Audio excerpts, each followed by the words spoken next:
Imagine you are driving to work one day. While you wait at that aggravating stoplight, the one that you seem to get stopped at every single day no matter what, you see an animal trying to cross the road. Do you get out and try and help the animal to safety, or do you turn a blind eye to the poor creature and hope that nothing bad happens? This exact situation happened to Akira Hashimoto in 1981. While sitting at a stoplight, he saw a frog trying to cross to the other side of the road, but the frog was having difficulty due to the large road with numerous cars. Hashimoto pulled his car over, got out, and carried the frog to safety on the other side of the road. Almost immediately after helping the frog and returning to his commute, he came up with an idea that would create a cultural icon. An idea that would create one of the most recognizable video games of all time. An idea that would sell millions of copies and create over 20 spin-offs. An idea that now needs reimagining. It's 1981 and Akira Hashimoto has just completed development of his new game that he is now calling Frogger.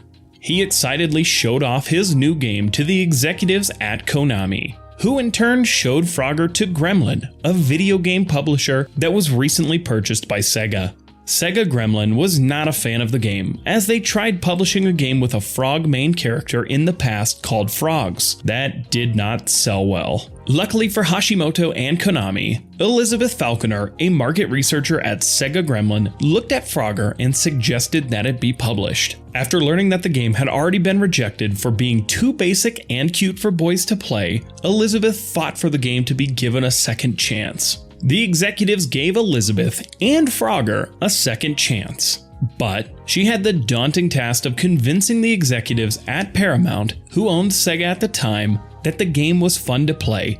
Even with some pushback from Paramount, one executive was impressed with Falconer's commitment to Frogger and greenlit her and Sega Gremlin to play test a prototype of the game. The first Frogger prototype arcade machine was brought to a bar in San Diego called Spanky's Saloon. Frogger was instantly one of the most popular arcade machines in the building, pushing Sega Gremlin and Paramount to publish the game by August of 1981. Frogger was instantly one of the most popular arcade machines on the market and was soon ported to many home systems including the Commodore 64, TRS-80, Atari 2600, Apple II, and more. Frogger brought in over $135 million to Sega Gremlin in cabinet sales, making it the most successful Sega Gremlin release. In 1982 alone, over 4 million Atari 2600 Frogger cartridges were sold. In 1984, a sequel to Frogger was released. It was called Frogger 2, 3 Deep. Unlike the original Frogger, Frogger 2 features 3 consecutive screens every level instead of just one screen. Frogger 2 was a critical and financial success and was released on the Atari 2600, ColecoVision, IBM PC, and more.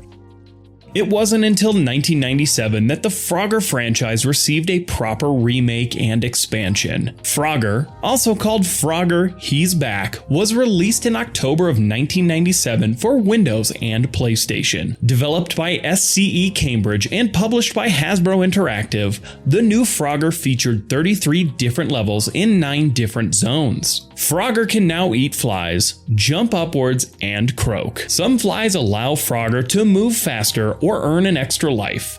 Every level in the game can be played with up to 4 players. Frogger He's Back sold over 6 million copies and was one of the best-selling games on the PlayStation. While the game sold very well, it did receive mixed reviews, with some players becoming frustrated with the fact that when they lost all their lives, they had to completely restart the level. The strong sales pushed Hasbro to make a sequel called Frogger 2: Swampy's Revenge in 2000.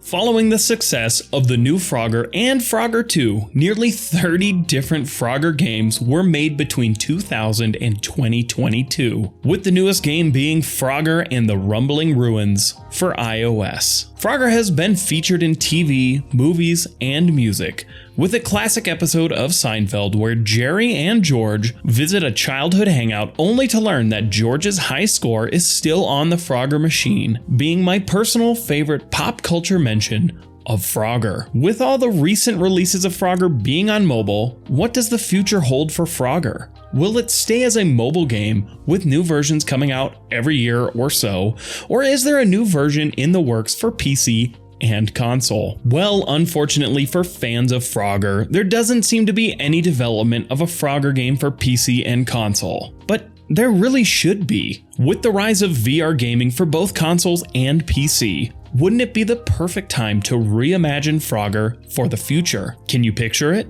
Instead of controlling Frogger with a controller or a joystick, you are Frogger, tossed into the middle of an intersection, forced to cross a busy road and then negotiate a fast-flowing river with logs and alligators. Maybe it's just me, but I think Frogger would be a perfect game for a VR remake. So let me know in the comments, would you buy a VR Frogger game? And did you play any Frogger games growing up? My sister and I played Frogger He's Back frequently as kids. As always, my name is Gage, and thank you very much for watching this video here at the Bit Garage.